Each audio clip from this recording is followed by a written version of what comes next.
Hello.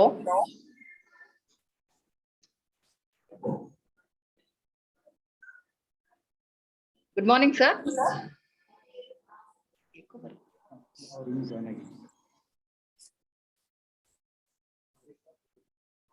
Echo bರ್ತದೆ.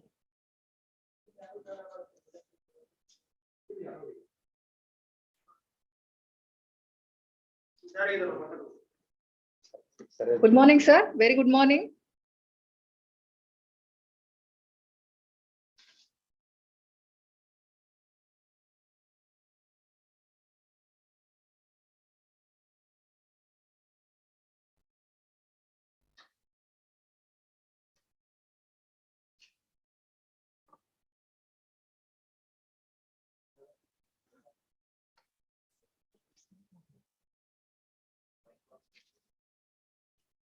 Permission ಕೊಡು ಈ connect ಆಗ್ತದೆ.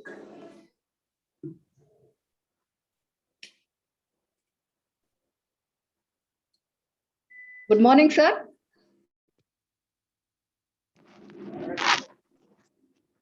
A very good morning.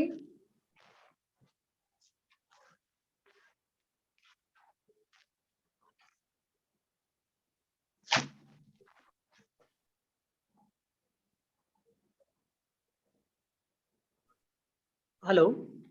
Hello.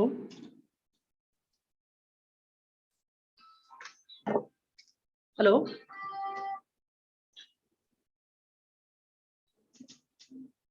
Hello. ನಮ್ಮ ವಾಯ್ಸ್ ಅಂತೀವಿ ಸರ್ ಅವ್ರದ್ದು ಇದಾಗಿದೆ ಮ್ಯೂಟ್ ಆಗಿದೆ. ಹಲೋ ಸರ್ ಆರಾಮ್ಸಿ ಮಾತಾಡ್ಬೇಕು comfortable. Hello hello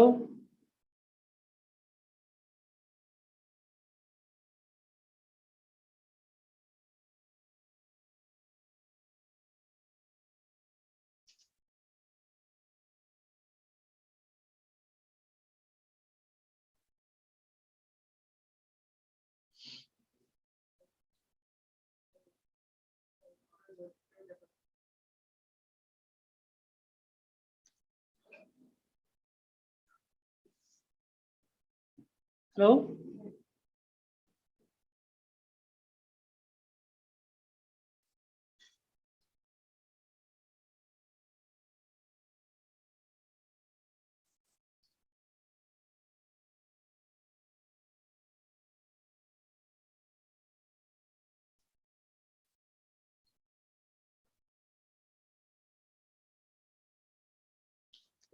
sir, your audios, please check your audio, sir. We can't able to hear you, sir. Please check the audio, sir.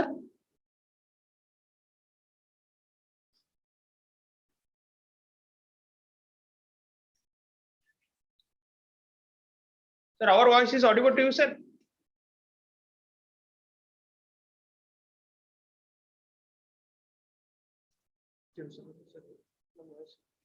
Sir, is our voice is audible, sir?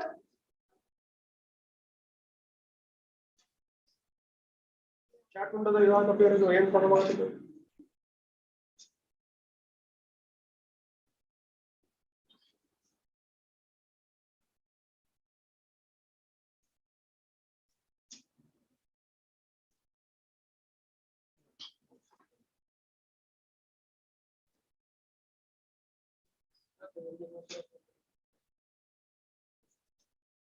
Hello. Hello.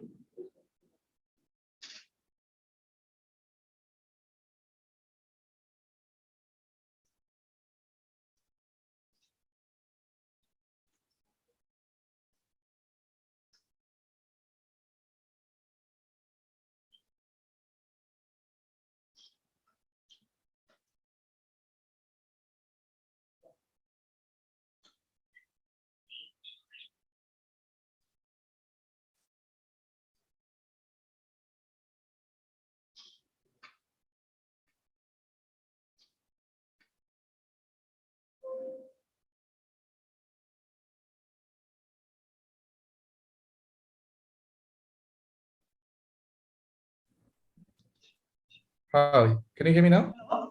Yes, sir. Okay. Now we are able to hear you, sir. Finally, I think something is wrong with my headphone. Okay, perfect. I will talk directly to my laptop then. It's clear, right? It's clear, It's sir. very clear, sir. Good morning. Good morning. Good morning. Good morning, Sorry. Namaste.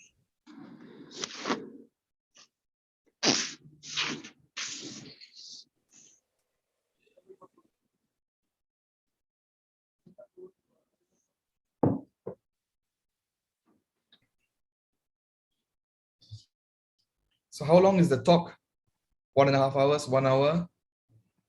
1 hour, 1.5 hour left to you, sir. Okay, that's fine. How's everything? Everything is okay? Everything is okay, sir. But the Omicron virus is haunting us actually. But we are not finding any morbidity, mortality actually. It is only in the TV we are getting the mortality, morbidity things actually. Yeah, Nothing I is got- happening. But What about there's the the state? same in Malaysia. There's no Omicron yet. There only one case, and the guy got better on his own. So we don't have Omicron yet in Malaysia. But from the reports I understand is there's very few morbidity or mortality with Omicron. It seems to be very mild. So maybe the government and the world is overreacting to it. That seems to be the case now. But in a way, it's good. If it's mild, then people will get immunity much faster, I think, which is good. The article that was written by the president of the South African Medical Council, if I remember correctly, Yeah. she was the one who discovered Omicron, or not discovered, she informed the world about Omicron. And she says that all the cases they have seen so far is very mild, which in a way is good, which means that we will get herd immunity very fast. And hopefully we can start traveling again and the borders will start opening again. Sir, how was the cavernous sinus tumor surgery yesterday? Well, Well, it was okay. Thank you very much. it was You know, almost you so can never long. you can never predict when are we doing what cases. You know, that's the problem with us. We are all there's always cases to be done, and you can never predict when the cases will come. Precisely, sir.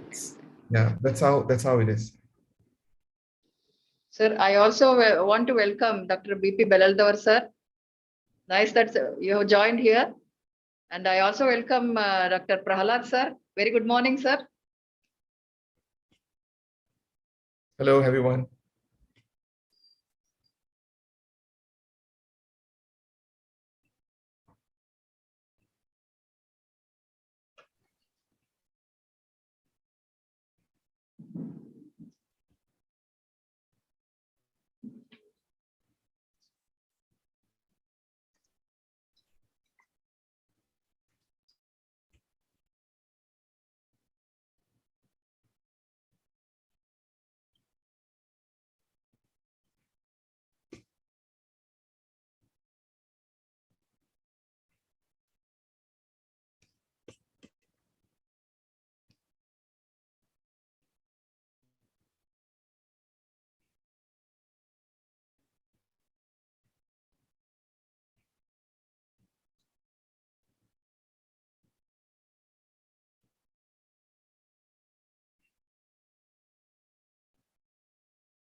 Okay, let me just share my screen and see to make sure it's working. Is that okay?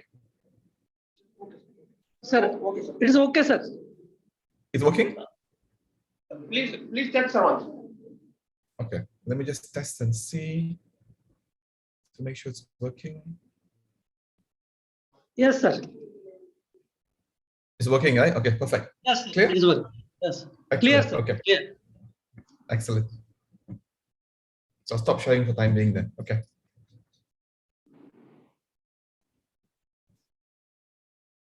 How are you, sir, Dr. Kavadi? Fine, sir. Fine.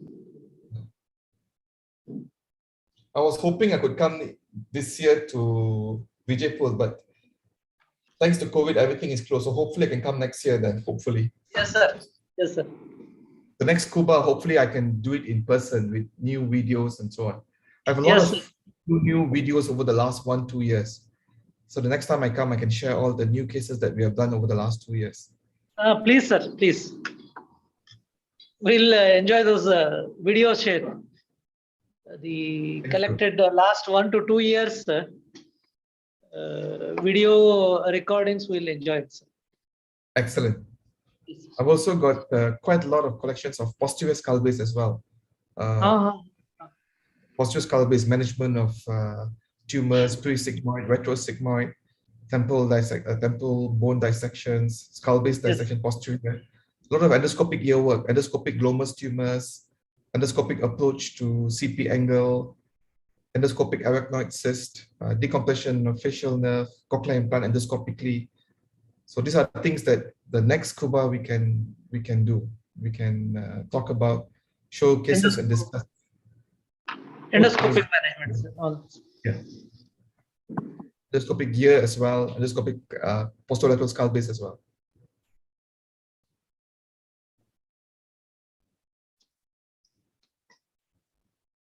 Have you all started cochlear implant already?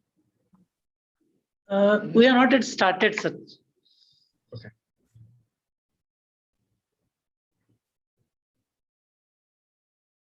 So we are also waiting for our Honorable Vice Chancellor to join. Now, No problem. Dr. Modol himself is our Vice Chancellor, sir, of our BLDE deemed to be university. So it's a pleasure for us that our own ENT faculty has come as a Vice Chancellor to our BLDE deemed universities. Oh, mate, So I'm that's just waiting. excellent.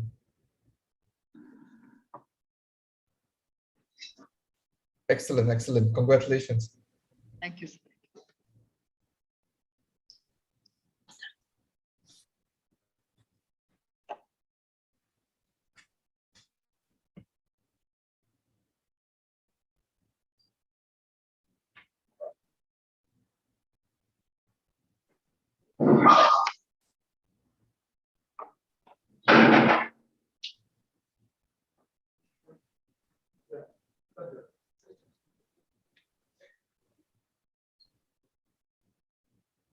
Sir, I heartily welcome our Honorable Vice Chancellor, sir. Shall we start, sir? Sure, I'm ready. Thank you. Good morning and namaste. I heartily welcome you all for the international webinar Scuba 4 conducted by BLD deemed to be University, Department of ENT, Shri Patil Medical College, Hospital, Research Center, Vijayapura. I also heartily welcome today's chief guest, Dr. Prabhakaran Narayanan, internationally renowned skull-based surgeon from University of Malaya, Kuala Lumpur, Malaysia. I also welcome Principal, Registrar in absentia, my esteemed colleagues of Department of ENT, Dr. R.N. Karadi, and my revered ENT faculty here, and ENT fraternity and delegates. I welcome you all.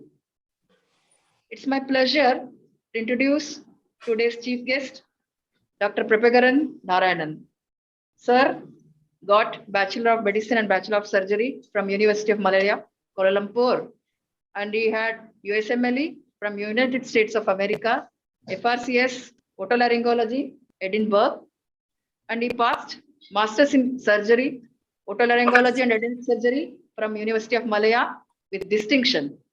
He got International Fellowship and American Academy of Otolaryngology Head and Neck Surgery, Clinical Fellowship, University Health Network, University of Toronto, Canada. He is also member Academy of Medicine from Malaysia, honorary member of South Africa ENT Society.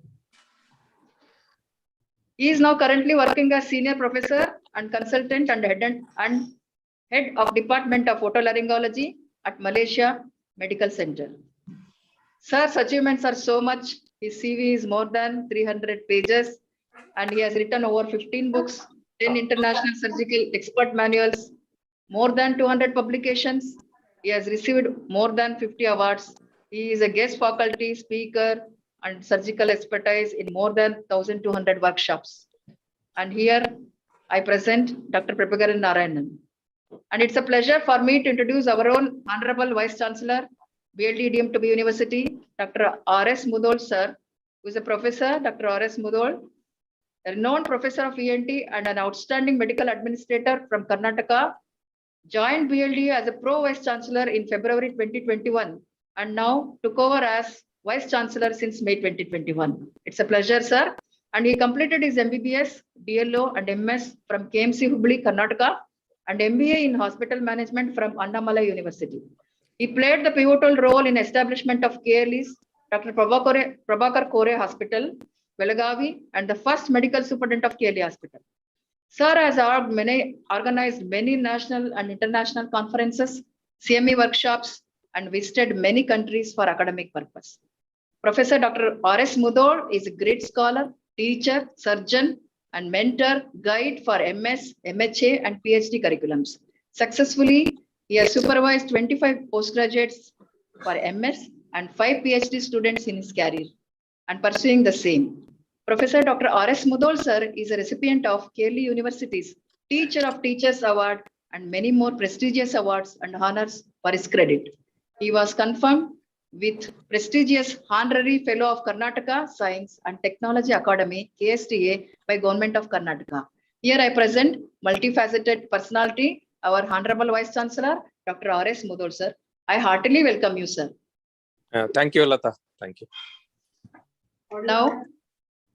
Now, I request our today's guest speaker, Dr. Prabhakaran Narayanan, to pursue his lecture. Thank you, Dr. Lata. Thank you very much for the very kind introduction. And it's always a pleasure to interact with all of you. I've got very fond memories of being in the university as a guest, and I've made a lot of friends there. And if not for COVID, I would definitely be there in person as well. I look forward to coming there next year to do Scuba 5 with new cases, new techniques in skull-based dissection as well. So I would like to talk about managing complication in endoscopic sinus surgery and endoscopic skull base. And this is more for the younger generation, more for the master students and the residents as well. So I would cover the complications of that comes with endoscopic sinus surgery, recurrent meningitis, patients who got infection, the encephalocele post-surgery, CSF leak that occurs during surgery, the bleeding, and also the complications of orbit. So the main complications of endoscopic sinus surgery and skull base can be divided into intracranial, which is basically meningitis, encephalocele, CSF leaks, bleeding, and orbit. So these are the three main complications. All the others are quite minor, which can be sorted out quite easily with the medical recurrent infections, sinus case, and so on. So this is an example of a case that I was asked, was referred to me eventually, where they had some abnormal looking tissue after surgery, and this biopsy actually came back as the brain. So the surgeon had inadvertently entered into the intracranial cavity and removed the brain. It's part of the brain. And this almost always occurs in cases of nasal polyposis. And if you look at most of the literature, most of the publications on inadvertent injury into the brain itself, almost always the surgeon would have documented in his notes that there were abnormal looking polyps that was noted. Literally all complications that ended up intracranial were always nasal polyposis. And the surgeons have always noted abnormal looking polyps, yellowish looking polyps that was removed, and they got lost because of the dense polyps there is.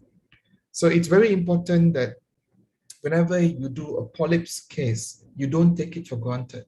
You shouldn't say, oh, it's only a polyps, because all the intracranial complications, as far as I know, almost the majority of them were nasal polyposis, simply because nasal polyposis distorts the anatomy completely.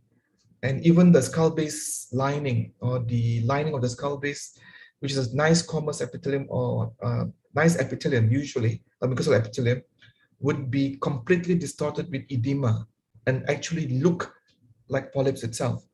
And it's quite easy to use instruments, try to strip this off, and the skull base bone may also be thin, and inadvertently we run into the bone, into the jugular as well.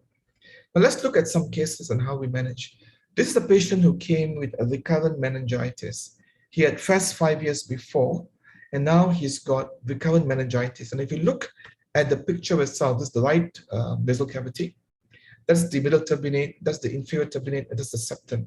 And this is a nice protrusion that looks like a pale glistening mass. It can easily be mistaken for the polyps, but actually it's an encephalocele. Again, you can see how this lesion is going continuously all the way up to the skull base. So obviously the surgeons have accidentally injured the skull base, causing the protrusion of the intracranial cavity. And again, you can see the CSF leak at the back. So some encephaloceles will not have frank CSF leak. It's like a ball valve effect. They'll have occasional CSF leaks on and off, and sometimes the CSF leak runs backwards. So what we need to do was identify the exact location of the encephalocele itself. The first thing we did was we cut the middle turbinate, not completely, but we cut the middle turbinate and kept the middle turbinate at a stump, which makes it a vascularized middle turbinate flap. And then if you go onto the skull base, we can identify where the defect is. Now, what we need to do now is to bipolar and delineate the defect itself. Simply because when you have an encephalocele, you will never know whether the brain is dead inside the encephalocele, whether it's a vessel that is running inside the encephalocele. So we will have to open up the encephalocele to see whether the brain that is inside the sinonasal cavity is a dead brain or is still alive. And how do we know that? Dead brains do not bleed. Dead brains do not pulsate. So if you have a pulsating brain tissue that bleeds, then you know that you are coming to a brain that is intact. What happens if you leave dead brain and you push the entire defect into the intracranial cavity? Nothing much, but this can also be a foci of epileptic fit and infection in the future. So this is a very important step. What we need to do is we need to open up the encephalocele, as you can see. So what we're going to do now, we're going to dissect and open up the encephalocele. And once we do that, we are able to identify whether there's any, what are the structures inside the glial sac itself. So you will see that most of the surgeries I do with simple instruments. You don't need very fanciful instruments to do surgery. Now we're opening up the cavity of the encephalocele itself. And now we are able to identify the content of the encephalocele. So now you see what we're looking at is most likely dead brain. It's all mushy, they are not pulsating, there's no active bleeding as such. Once I know there's no blood vessel inside this encephalocele, I'm going to use the debrider now to debride and remove the dead brain tissue. So by using a debrider to remove the dead brain tissue, we are actually able to go upwards and identify the exact defect from which the skull base, from which the brain protruded out. We also want to find the margin where there is normal brain.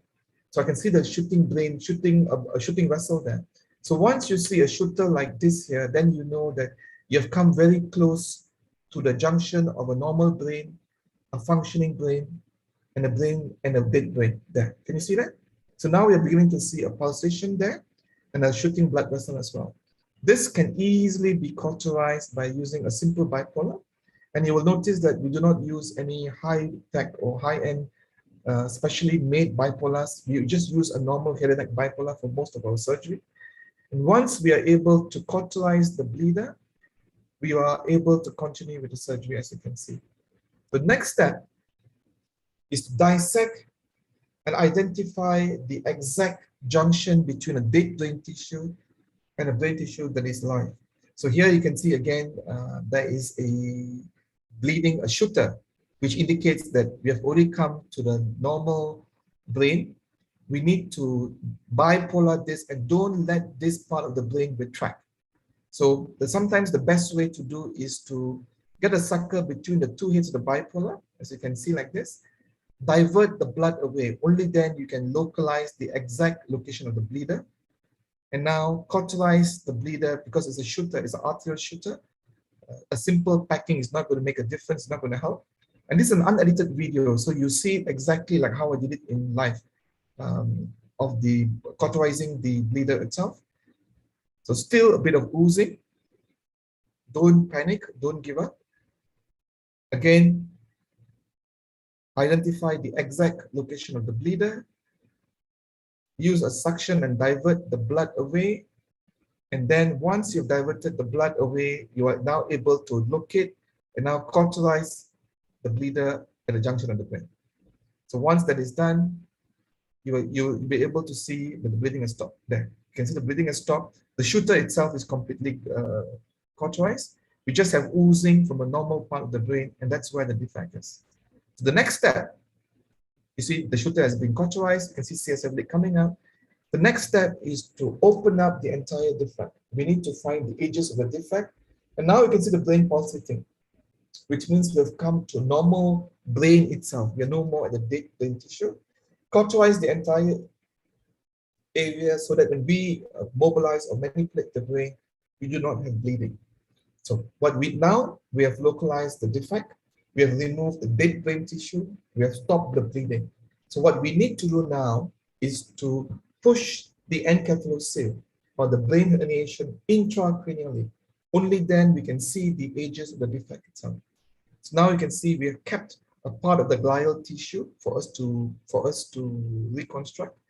You can see the defect, a large defect actually, from the beginning here, going all the way down to the back. We've got normal looking brain because it was oozing, and we've got normal looking brain because it's pulsating as well. You can differentiate now very clearly between the normal looking brain and the dead tissue or abnormal brain that you saw just now. This is exactly what the shooter was. So what we need to do now is to reduce the encephalocele. This is a very important step.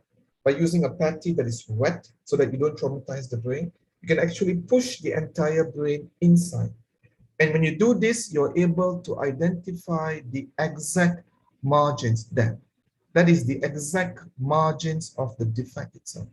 It's very important that we do this step, and you should only push in brain that is alive, not dead brain. And this gives us the exact margin of the defect itself that we can repair very nicely. So now I'm going to remove the patty so that we are able to visualize the defect itself. And then we will start to repair. So this is now, the margins are much more clear, it's much more obvious. Now we're going to use a big piece of fat to repair the defect and push the entire repair upwards. Now, we always use fat. We don't use facial latta, very rarely use facial latta. We almost always use fat. My patients are more than happy to donate their fat. What is important when you take fat is you need to take them in one lump. It shouldn't be multiple pieces, because then the CSF leak will track to the multiple pieces and come into the intraocular cavity as well. So it has to be taken, the fat must be at least twice the size of the defect, 2 to 3 times the size of the defect. You want to make it sure it's one nice lump, and then we would use a patty to push the fat into the cavity itself. As you can see here. So the entire fat has to go into all the edges, and this is the view that we get after repair. So what we usually do is after the first primary repair, sometimes we put some surgical around it to give the fat the body or the ability to sculpture and maneuver it together. And then we actually do a Valsalva maneuver. So we do a Valsalva maneuver for primary repair up to 20 pressure for at least 10 seconds. So if your primary repair can withstand Valsalva of 20 atmospheric pressure, or 20 pressure, sorry, 20 pressure and for 10 seconds or 15 seconds, then you know your repair is good. You don't have to worry whether the patient is going to leak and so on. Once we have done that, so that's the view that we get post-repair. You can see the pulsation, we do a Valsalva maneuver for 10 seconds, there's no leak. Then you know the repair is watertight, the repair is solid, and it should be fine. The next step is use a tissue glue. So the trick of doing a tissue glue is to start from the top and let the tissue glue just flow down like that. Okay? You just go to the top and let it flow down, make sure it flows down and covers the entire defect like that, and then wait for a few minutes for it to completely cover, completely dry before you do any other step whatsoever. So once this is done, then I'm going to put another layer of repair. You can see how nicely the gel has formed. Now I'm going to put another layer of repair on top of it. And then remember the capsule of the blood of the encapsulation? I'm going to reuse the capsule of the encapsulation, just glial tissue, as a second layer of repair. So do not, if you can preserve this glial tissue is usually very good. Then remember the middle turbinate I was telling you about, where I kept it attached posteriorly to the vascular pedicle. Now I can actually use the middle turbinate, push it up and hold it up. So this now will hold up the entire repair on its own. So we have now a third layer of repair, which is a vascularized middle turbinate flap. And let me show you how we place it. We put another layer of fat on top of the second layer, it's the third layer of fat. And then we put the middle turbinate to hold up the entire reconstruction. And then pack only this area. We do not use Maricel anymore. We hardly use Maricel. Okay? Then we pack this entire area, the middle meatus, with gel foam or nasal pore or any absorbable pack, leaving the other parts of the nasal cavity completely open so the patient can breathe quite nicely as well. So let me go on to another case. This is a patient who's got a iatrogenic CSF leak. So basically what happened was, this patient had a CSF leak during surgery. It was repaired intraoperatively by the primary surgeon during surgery itself. Despite the repair, the next day, the patient still had leak. So within 48 hours, the surgeon repaired the patient again for the CSF leak. So intra-op CSF leak, repaired immediately, still leaking the next day. The following day, or 48 hours later, repaired again, but was still leaking. Then the patient was referred to us. Now let's look at the scans itself. The first thing that hits us is there's a lot of air inside intracranially. So when you have a pneumoencephalus like this, it means that there is a communication between the intracranial cavity into the sinonasal cavity. Otherwise, you will not have air at all. And look at the extensive pneumoencephalus this patient has got. It's got an extensive amount of pneumoencephalus, and here you can see this is probably where the defect is. There's a bone here, there's a bone here, and this is probably where the defect is. So again, this is the post-operative view, the pre-operative view. So when I go in, I can see that's the fat that was used by the previous surgeon. You can see the CSF still pulling away despite the repair. It made me wonder why. So I'm removing the fat that was used by my colleague, who's in another center. This was not done in my hospital. The primary surgery was done in another center by a colleague in private before it was sent to us. This is where the repair was done by him. And I can already see the extensive dissection that was done. That's the orbit. That's the anterior ethmoidal artery, as you can see. And this is the fat that was used by him to reconstruct the skull base defect. The question is, why was it not successful? Because it seems to me he has done all the steps correctly. So I'm going to now remove the fat repair that he had to see whether I need to make a bigger piece of fat. Was the fat that was used by the first surgeon slightly smaller and requires a bigger piece? So I'm going to suck out the fat, and then I notice this. Can you see this, guys? There's a piece of bone there that is stuck inside the defect itself. That means there's a piece of bone that is inside the defect, which means if you do not remove this piece of bone, you will never be able to repair completely, because the fat will not be able to sit and plug correctly. So I'm going to remove that piece of bone. Again, as you can see, I'm using just simple instruments, and that's how big the piece of bone is. It's quite a large piece of bone that was stuck inside. That's why the repair could not be done properly. So it's very important that we need to remove all the bone pieces, especially the bone pieces that is inside the intracranial cavity and sticking inside. So this is now the defect very clearly seen. The frontal recess here, that's the anterior and modal artery running across. That is the defect itself after I've removed the bone. You can see the defect very nicely. There's some amount of oozing. You can cauterize this, or a simple amount of Surgicel will do quite well. And so with this now, we know I'm going to cauterize that bleeding. Again, you see I'm not using any high-tech specific bipolars. I just use a normal, simple bipolar. Then the next step is to reduce the brain. Now, this is a lovely video. I love this video simply because you will see why I love this video. So remember, I was telling you every time you have an encapsulation or a defect, you need to refashion the edges. And the best way to do this is to use Patil or Surgicel to push it in. Surgicel is good. In this case, remember the previous scan I showed you had lots of pneumoencephalus. So you see what happens as I push the brain inside. There you go. That's all the bubbles of the pneumoencephalus coming out. It's a beautiful video, isn't it? This is like how you find a puncture from a tire. You soak it into a tub of water and until the air comes out and you know where the puncture is. So I kept the Surgicel inside until all the bubbles were out. So this may be a good treatment for pneumoencephalus, as you can see. And then once I've got that, now I'm going to repair the leak itself. So what I'm going to do is I'm going to now push the big piece of fat, and you will see that the fat that we use is at least 2 to 3 times the size of the defect itself. Only then the reconstruction will hold well. So now I'm going to push the repair inside. Now I tend to reinforce the fat with a little bit of Surgicel. That makes it more moldable, makes it much more easier for me to reconstruct it or mold it the way I want to. A piece of fat on its own can be a little bit difficult to insert. As you can see, you don't insert the sides, you insert the center first, and then you tuck in the sides very nicely like this. So again, once we have done all that, you want to make sure that at least 2/3 are inside and 1/3 is outside.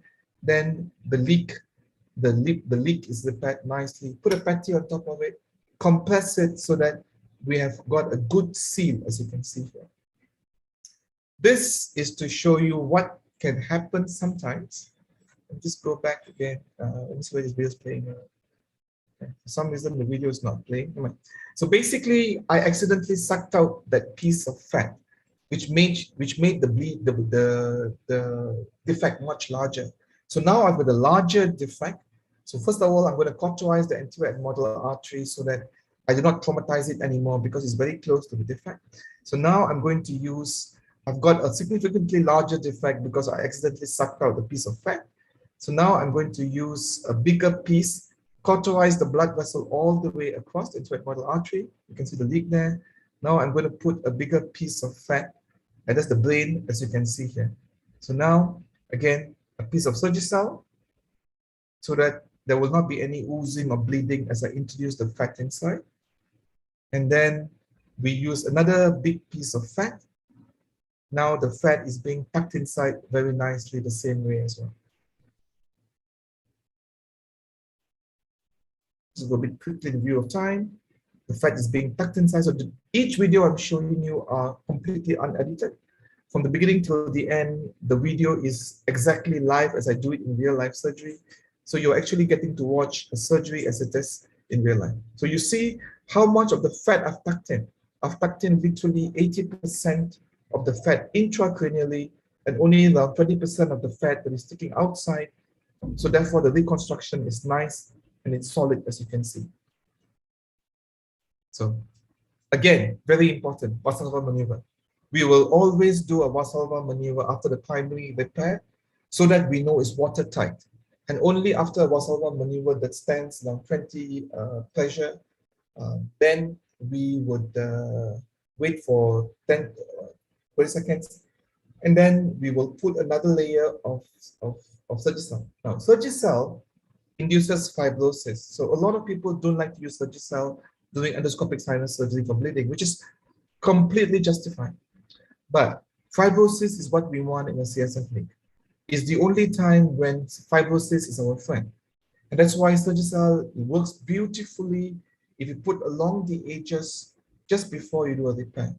So if you do not have access to a tissue glue, so this happens when I'm operating in Myanmar sometimes, or when I'm operating in Vietnam or Mongolia, countries where money is an issue, even Indonesia once.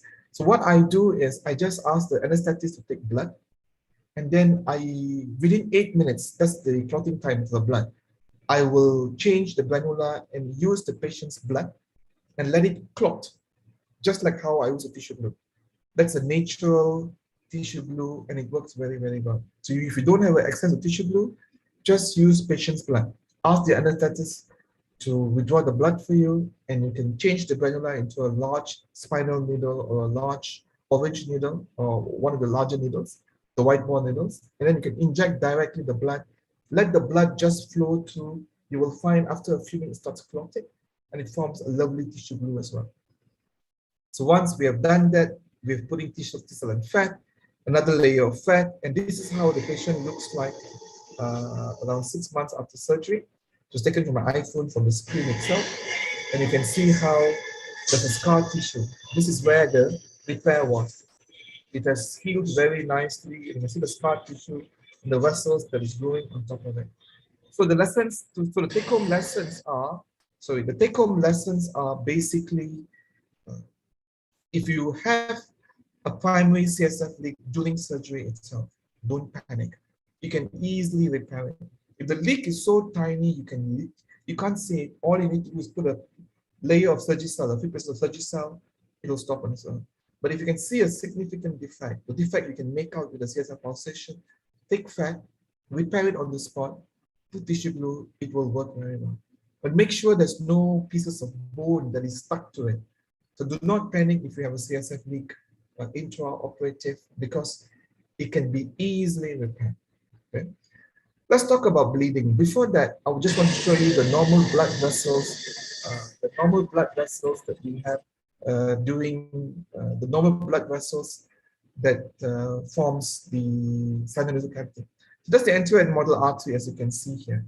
The anterior model artery comes from the orbit, goes anteromedially from between the superior rectus and middle rectus. And you can see how it's going intracranially here as well. And here, down here, you will find that the optic nerve, the carotid artery, and the cavernous sinus, as you can see here. And here is the infratemporal fossa itself. This is the maxillary artery. It's a descending palatine artery. Then it becomes a sphenopalatine artery. So this is where and how you clip a maxillary artery in case if you have any bleeding whatsoever. And this is the infraorbital nerve in the infratemporal fossa here that forms the foramen rotundum. And this is the branch that goes along the infraorbital nerve. And here is the foramen rotundum. And this is infraorbital nerve going to foramen rotundum. And this is the pterygopalatine ganglion. And this is the villian nerve. So this is the blood vessels inside the nose itself, the prominent blood vessels inside the nose. These are the vessels that you see in the skull base itself. This is the paraclavial carotid artery on the right side, the paraclavial carotid artery on the left side, and how they form the siphon on each side. This is an injected specimen, and what makes this dissection very nice to see is that we are able to visualize the superior hypophyseal artery on the right side and the superior hypophyseal artery on the left side as well. So that's the optic nerve, right, left, that's the chiasma. And again, you can see the superior hypophyseal artery on the right, the left, and how the anastomose, and as well as the inferior hypophyseal artery on the left, and the inferior hypophyseal artery on the right, and how the anastomose very nicely seen here. And also you can see how the both right and left anastomose together as well. So this forms a blood supply around the pituitary gland, and these are the ACAs, as you can see. So if you have bleeding during surgery, what are the options you have? One of the options you have, because you can do a sphenopalatine artery cautery, or you can do a maxillary artery clipping. Let's look at sphenopalatine artery. Now, to identify the sphenopalatine artery is quite straightforward. All we have to do is find the maxillary ostia, go sub-periosteum, backwards from the maxillary ostia, and you will identify the sphenopalatine artery. There's no other structure there. As you dissect upwards, that is the middle turbinate. The posterior attachment of middle turbinate is just a few millimeters in front, and there's the palatine crest, and you can see the sphenopalatine artery very nicely here. But the trick is you must go subperiosteal. If you do not go subperiosteal, you will get lost inside the planes, and you will have unnecessary bleeding and oozing as well. And once you've identified that, it's quite easy to cauterize the sphenopalatine artery. Let's look on how we are going to do maxillary artery clipping. So what we need to do, first of all, open up the posterior wall of maxilla by using a Carrison punch. This is a patient who I'm doing an angiofibroma. I do not embolize my small angiofibromas. I just clip the maxillary artery or the sphenopalatine and remove it, simply because there was one patient who lost his vision with embolization. And ever since then, I stopped embolizing small angiofibromas ever since that happened. So I'm going to remove the posterior wall of the maxilla. And once you remove the posterior wall of the maxilla, you're able, next, what you need to do is to identify and skeletonize the maxillary artery. There's the maxillary artery skeletonized, as you can see. And this is the descending palatine. So the maxillary artery proximally, after the descending palatine, will form the sphenopalatine artery that comes inside the nose. This is the right maxillary cavity. So if you have bleeding that's coming from the lower part, from the palate, we need to clip proximal to the descending palatine. If you have bleeding that is distal or inside the sinus cavity itself, we need to clip the sphenopalatine artery, which is distal to the descending palatine artery. So then what we need to do is to put one clip, and I usually use two clips for luck, just in case the first clip comes out. But what is very important is your clip must go throughout all the way across the vessel, as you can see. So this is the video to show you how both the clips have been placed, and you can see the pulsation, the proximal part of the maxillary artery. There's literally no pulsation here. The clip must be placed across, all the way across the maxillary artery itself. This is another example of surgery. So let me just go back here again. This is another example of surgery where we are, sorry, let me just go back here again. This is another example of surgery where we are doing a recurrent NPC. We open up the infratemporal fossa. That's the infraorbital nerve. That's the temporal. This is the pterygoid muscles at the back. Because of radiotherapy, you can see there's a lot of distortion as well. And that's the maxillary artery, the tumor that is stuck to the maxillary artery. So what we're going to do is we're going to clip the maxillary artery before we cut and dissect the tumor away. Again, make sure the clip goes right across the maxillary artery so it's clipped through and through all the way to the end. And always put two clips.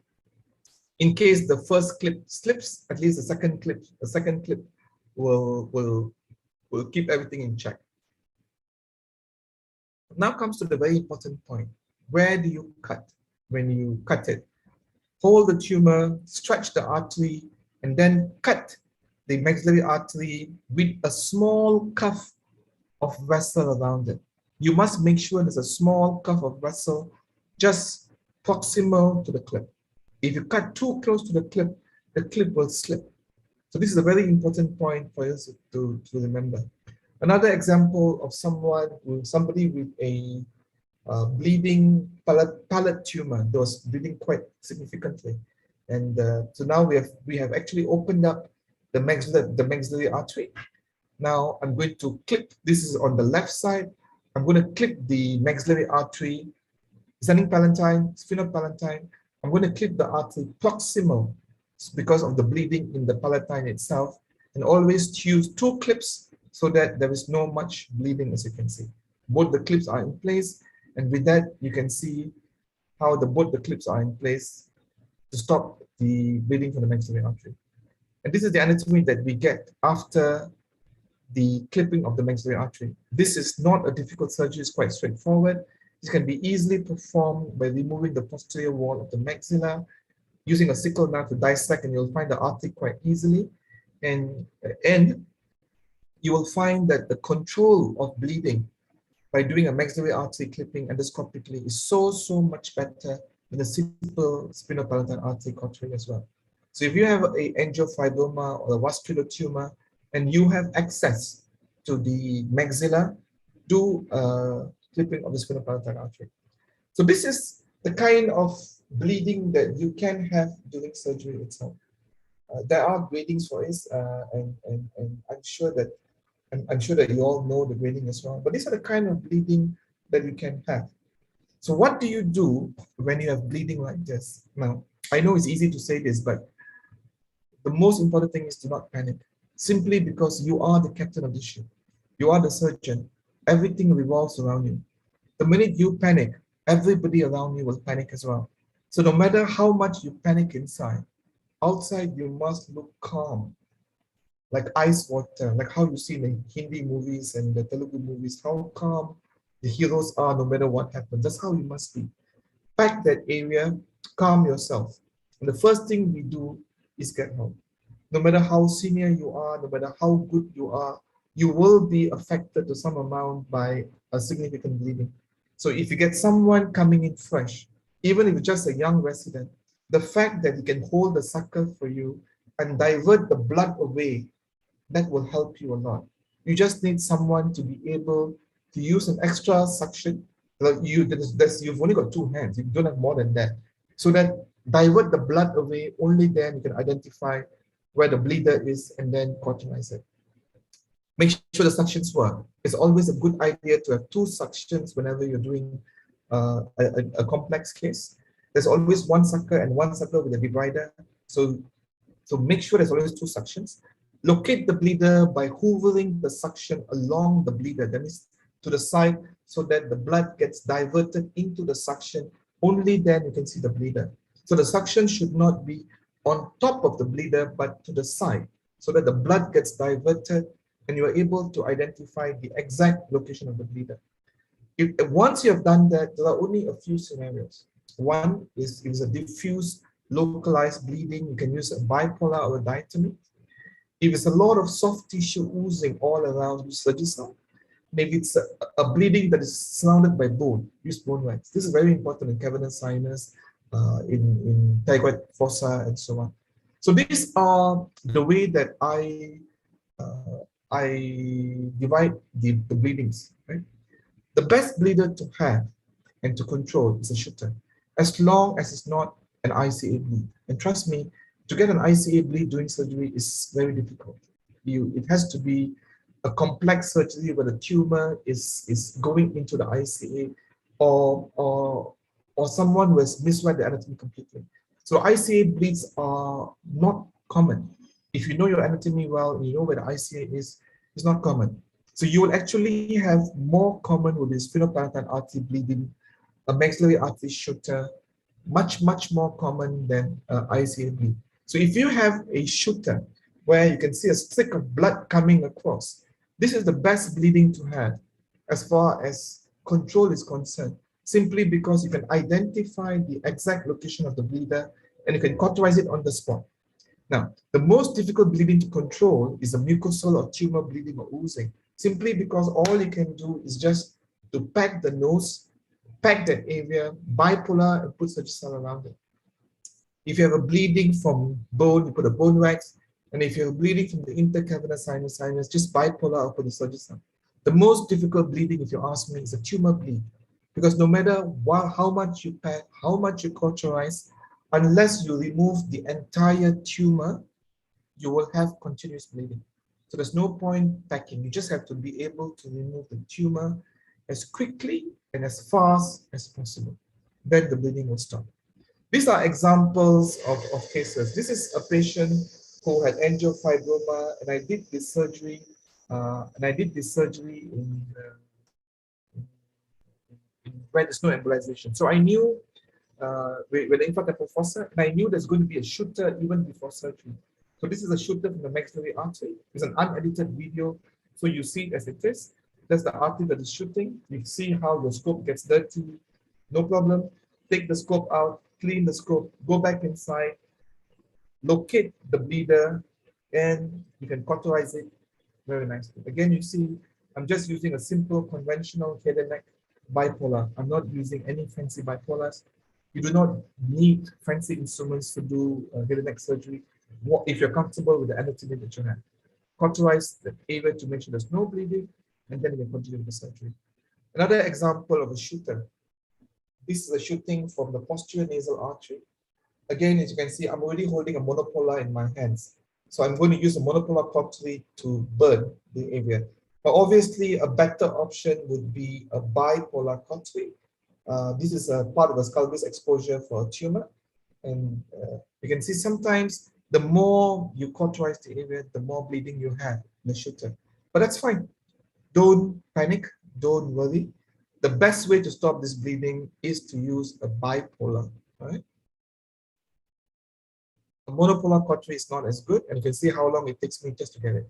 Because the monopolar, you will have to press on the bleeder and cauterize it. So now I've got another bleeder just underneath. So I'm going to use the monopolar again. A bipolar, you make sure the bleeding is between the two handles or two teeth of the mouth bipolar. The bleeding will stop very nicely. In a monopolar, you have to identify the exact location, press on the bleeder itself, and then cauterize it. And then the bleeding stops very nicely. There's a shooter there. There. Now I've managed to identify the shooter, and you burn, and the bleeding stops very nicely.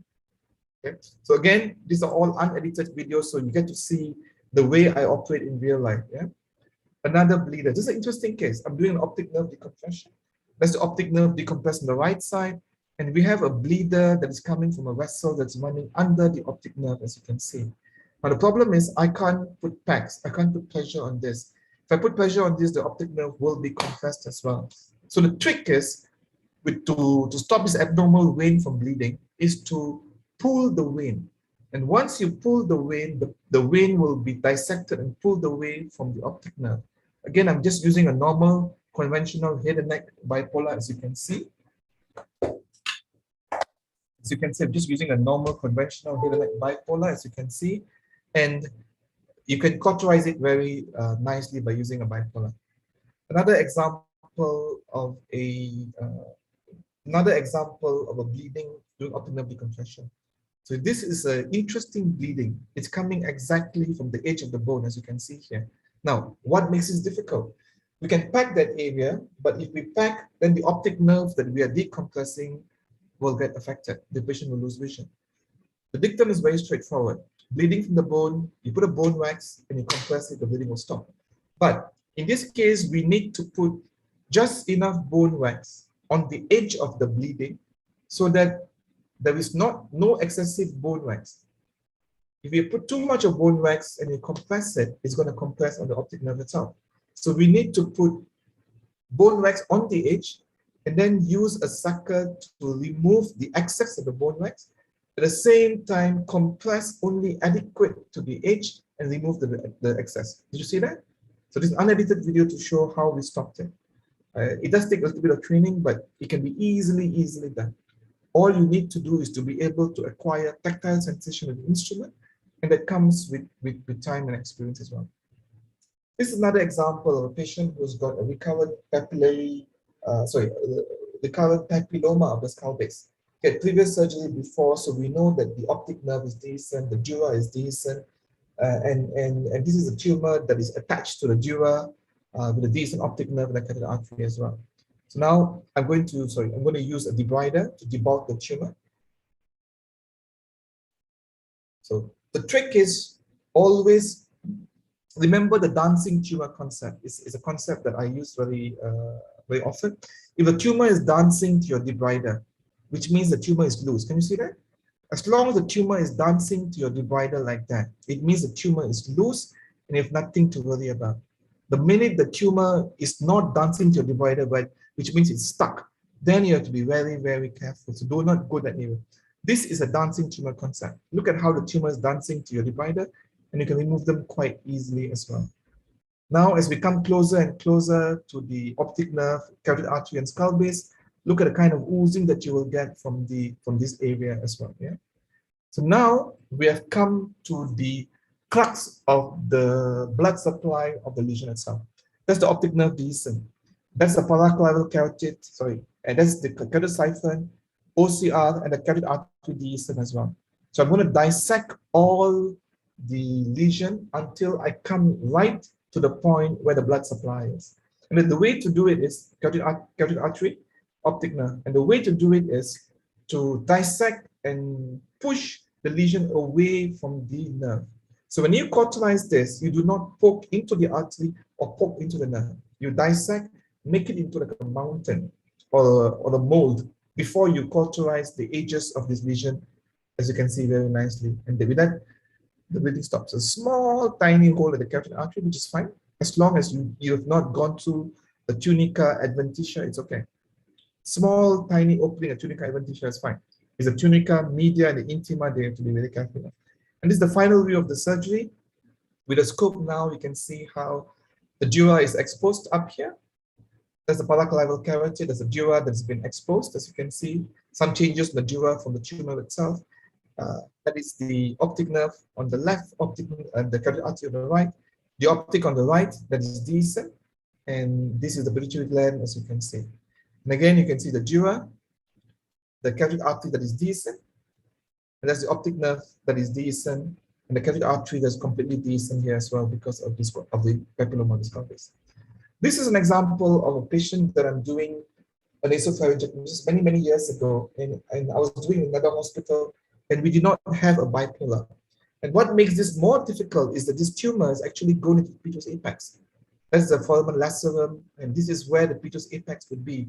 So even before surgery, I knew I was in for a nightmare, a bloodbath as well. So it's good to be prepared.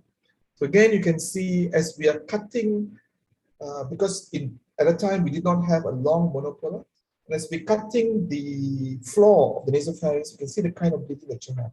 Don't panic, use a bipolar, divert the blood away, as I mentioned before, and then you can cauterize it very nicely. And this is the final, and this is the final view of the surgery itself. So let me just show you, go a bit quickly, let's show you. You can see the basic sphenoid that is open, the sphenoid sinus, and here you can see we've opened up the layers of the nasopharynx here. This is the prevertebral fascia, the superior constrictor muscle, the basilar membrane. We have gone and exposed all of them. But what I wanted to show you is this. That's the ICA. That's the vertical ICA, and that's the horizontal ICA that's been completely decent in the petrous apex itself because the tumor has gone in all the way to that area as well. Another example of a bleeder. So we are now removing lesions from the side. You can see a small vessel that's the posterior nasal artery is going to bleed. As we are removing, that's the sphenopalatine artery bleed.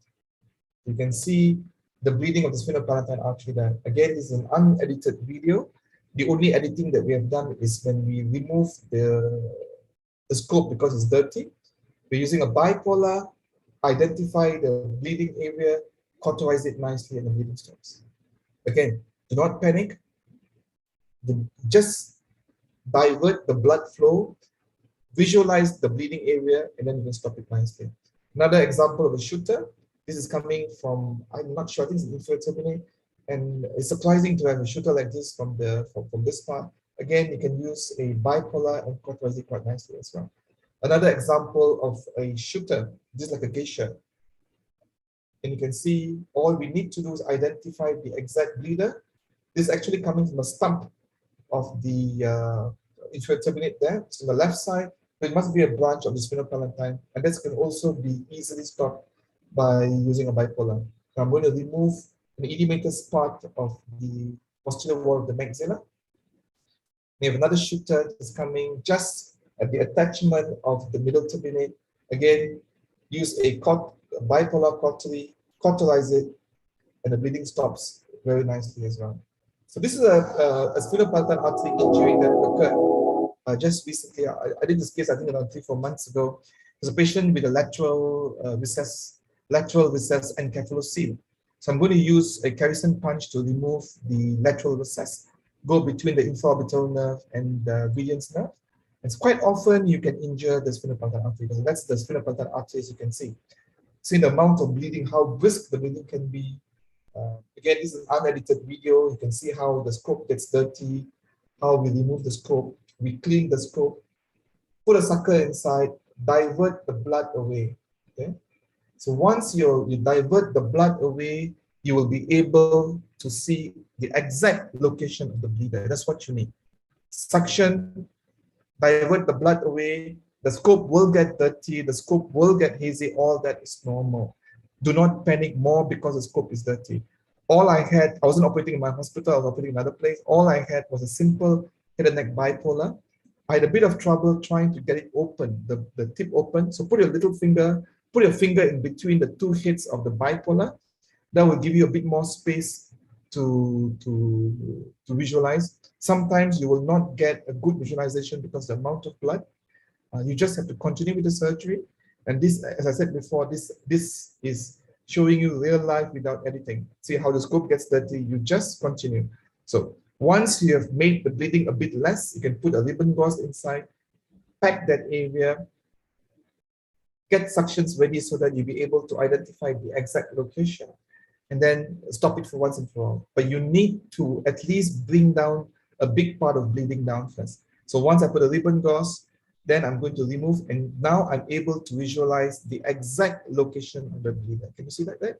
Now with a bipolar, I will be able to bipolar the exact location, because just now you couldn't see, it was behind a piece of bone, and with this now the bleeding has stopped very nicely. Only a little bit more of a shooter is there, which can easily be stopped by using bipolar again. So again, you see, all we had in this case was a bipolar, a simple head and neck bipolar. What made it difficult was that the bipolar was straight and the bleeding was far lateral. And with this now, we can actually see the V2 here. That's the V2. That's the OCR. That's the paraclavial catheter at the back.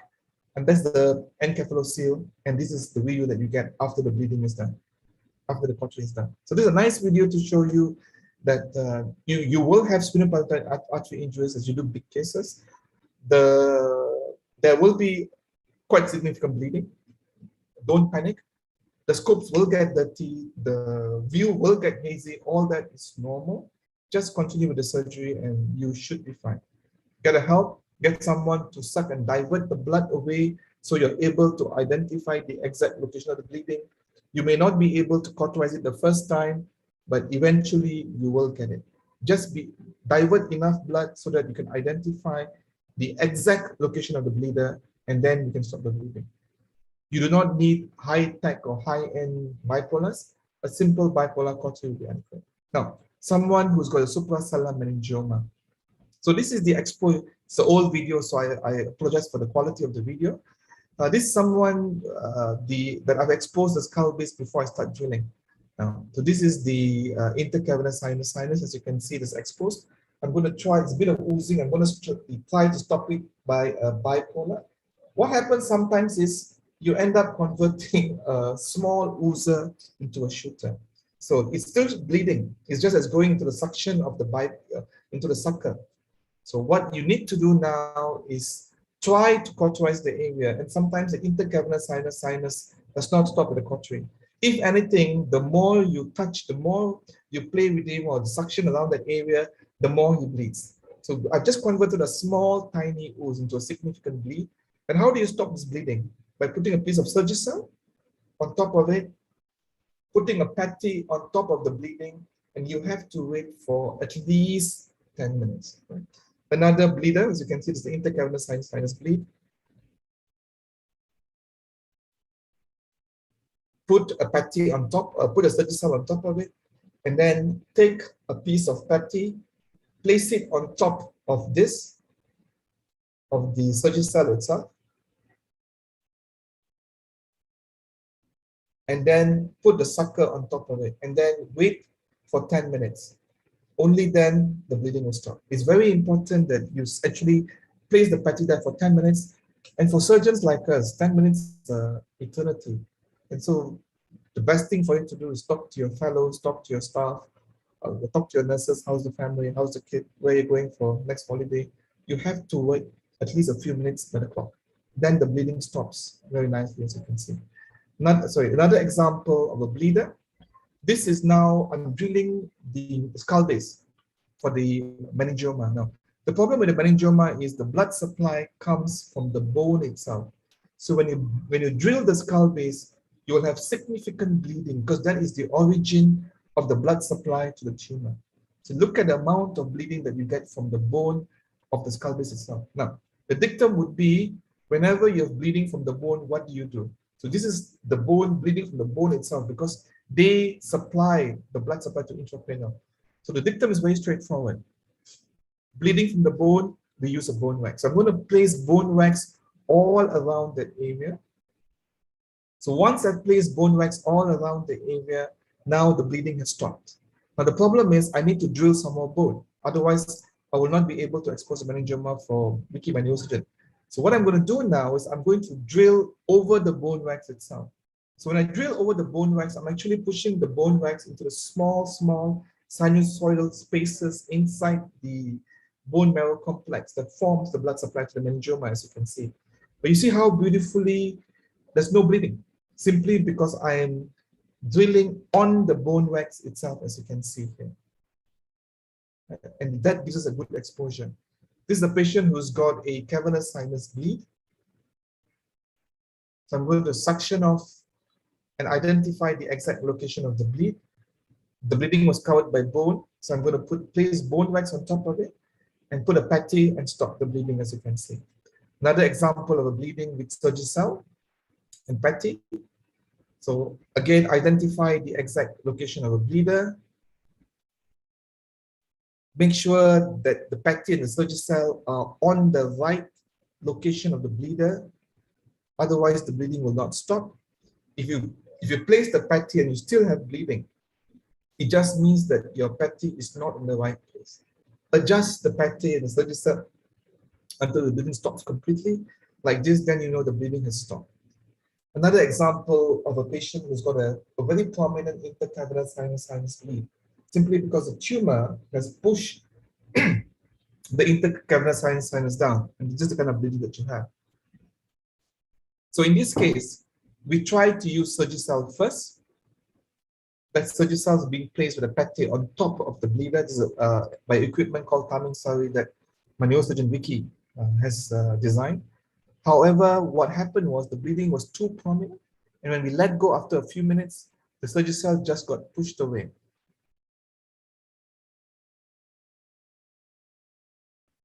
And once we removed the packing, the Surgicel got pushed away, so we had to use flow seal to finally stop this bleeding. So this is the bleeding that you get after we remove the Surgicel. The bleeding was just too significant. So this was one of the few cases where we actually used a flow seal to stop the bleeding. So the flow seal is quite expensive. I think it's around 1,000 ringgit, which is 15,000 rupees to be used. So we use it very sparingly, and we use a little bit at a time. We only use it, and patients have to pay for us because I work in a government institution. So we only use it very sparingly, only if we can't stop the bleeding by a Surgicel. Then we use a flow seal, and this can stop the bleeding very nicely, as you can see. Then we are able to continue with the surgery, in the skull base surgery, as you can see here. This is another example of a cavernous sinus bleed. I'm just going to let the video play so you can see. That's the bleeding that we have from a cavernous sinus during surgery, during a simple pituitary gland surgery. Again, don't panic. Identify the exact location of the bleeder. So you can see with 2 suctions, we're able to identify the exact location of the bleeder. The scope is a bit dirty because of the bleeding. You won't have time to clean it, especially if you have bleeding at the same time. So you just have to carry on with whatever view you have. Sometimes cavernous sinus and venous bleedings, the more you touch, the more you dissect, the more bleeding you have. Don't panic. This is an unedited video, so you're seeing it as it is. Use a suction, divert the blood away, localize the exact location of bleeding, go a bit quickly, and then place Surgicel on top of it with a patty. Wait, and the bleeding stops very nicely, and you're able to continue with the surgery. Another example of a cavernous sinus bleed. This is a bit of a bit later video, so the camera system is a bit better. We are trying to cauterize the bleeding, see whether it works. It reduces a little bit, but there's still some amount of significant bleeding as well. So the best way to stop bleeding from the cavernous sinus region is actually to use some Surgicel or flow seal. So cautery doesn't help very much. So we're going to use a bit of Surgicel, place it with a patty, Wait a few minutes, and you can see how the bleeding stops very nicely after we remove the patty as well. The bleeding has stopped very nicely, as you can see. So this is another very nice video to show. That's the intercavernous sinus. So this is the pituitary, and that's the planum. Sometimes you need to dissect the craniopharyngiomas to cauterize this. It's a vein that runs between the the dural layers. So we need to cauterize the intercavernous sinus. So again, you need to cauterize both ends, the right side and the left side, before you can cut. It's a very nice video to show how much oozing you can get from a simple vein like this. So basically, you need to cauterize both sides, then only you can cut it right in the center so that it can go into the skull base. And even despite cautery, you see that you will have significant amount of bleeding. So this entire video is only to show the bleeding from the intercavernous sinus and how we stopped it. It took us almost 4 minutes to stop it. So you just have to be patient and cauterize it step by step. Remain calm. Suck away the blood so that you can see the surgical area very nicely, and then cauterize it layer by layer. Make sure that the two mouth of the bipolar touches or comes very close to each other, and then still bleeding, which means one mouth or one small part of the sinus is not cauterized yet. So we need to cauterize it and then cut it and cauterize the edges nicely like this. So there's still a bit of bleeding here. Cauterize the edges nicely. Divert the blood away so they can see. And now the entire bleeding has stopped. And we're able to continue with the surgery, as you can see here.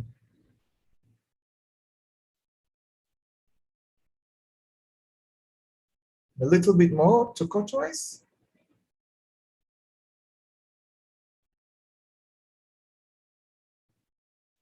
And the bleeding stops, as you can see. So this is another example of a difficult case. It's a patient who's got a shooter intracranial. We are doing a complicated meningioma intracranial, and you can see a shooter that is coming from one of the ACAs. So we're actually intracranial. This is one of the branches of the ACA. And this is a difficult case to manage because the shooter from intracranial can be very difficult, simply because you cannot pack that area. You cannot put just pressure on top because you'll be compressing on the bone. So we're going to use a flow seal, put a patty on top of it, compress it with a patty in the flow seal, and you'll find that's the flow seal over the bleeder itself. And then you can wash it away with a patty, and then the bleeding stops. So this is, even if you have an intracranial bleed, do not panic. Identify the location of the bleeder, and then you can go on. Another example of an ACA bleed. I'm going to let the video play. This is an unedited video. We are intracranial again, and you can see the bleeding that you have an ACA.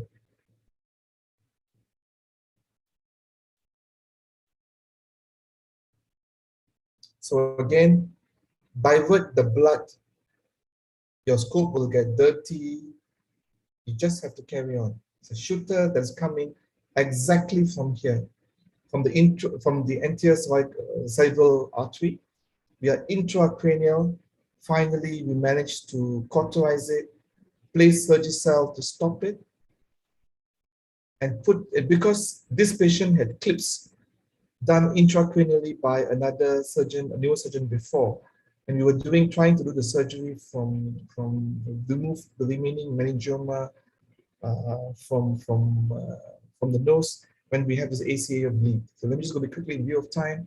We finally stopped it by using flow seal into the entire nasal cavity and managed to stop the bleed. With Surgicel and flow seal and Surgicel, we managed to stop the bleed, as you can see. But you saw how significant the bleeding was when it's intracranial. Another example of a few more cases I'm going to show before I stop. Someone, a 3-year-old child who's got a meningioma, a tumor that's compressing the brainstem. And here now we are doing a septal flap. this must be one of the youngest septal flaps in the world in a 3-year-old child, because we need to go to we need to dissect the brainstem to be able to go and decompress the tumor from the brainstem itself. So now we are intracranial, we've opened up the brainstem, and you can see the basilar artery here. There's a small, tiny bleeding from the basilar artery. Again, let's put things to perspective. It's a 4-year-old, 3 to 4-year-old child. We are decompressing the brainstem, and this is a small, tiny bleeder from the basilar artery, and the whole surgery was done endoscopically. So we used Surgicel to stop the bleeding, and this came back as a lymphoma. So the boy could go on to get some oncological treatment as well. This is the final view after the bleeding has stopped. Another very interesting case. It's a patient who's got angiofibroma, operated many times, including a craniotomy, external carotid artery ligation that has been done here. So this patient has had multiple surgeries. Now the patient is coming with a torrential bleeding almost every week. And you can see how the tumor that is recurred, and they've already tied off the external carotid artery. And you can see how the tumor that is recurred is destroyed the entire pterygoid plates. It's gone into infratemporal fossa, it's going intracranially, going to cavernous sinus and intracranially as well. So this would be a perfect patient not to operate if he wasn't bleeding profusely every week. So the problem was he had a carotid artery that was external carotid artery that was tied. So the angiogram shows a profuse blood supply coming from the carotid, the internal carotid artery, and the vertebral artery. So whenever you do an angiofibroma, please do not tie the external carotid artery. You can clip the artery, and then after surgery, let it go, release it. If you tie the external carotid artery, the recurrent tumor that comes will get a blood supply from the internal carotid artery or the vertebral artery, which can never be embolized. And the subsequent surgeons are going to have an absolute nightmare. And in this case, what made it worse was that very nicely you can see, this is the ligated external carotid artery, as you can see. This is the internal carotid artery, and this is the blood supply from external carotid artery, the vertebral artery, and this patient now has got a vertebral carotid collateral, and that's the basilar artery. So now we have, just because the external carotid artery has been ligated, we have now a vertebral carotid collateral, and it's going to be almost impossible for us to embolize this. So this is the view after the embolization that they could do.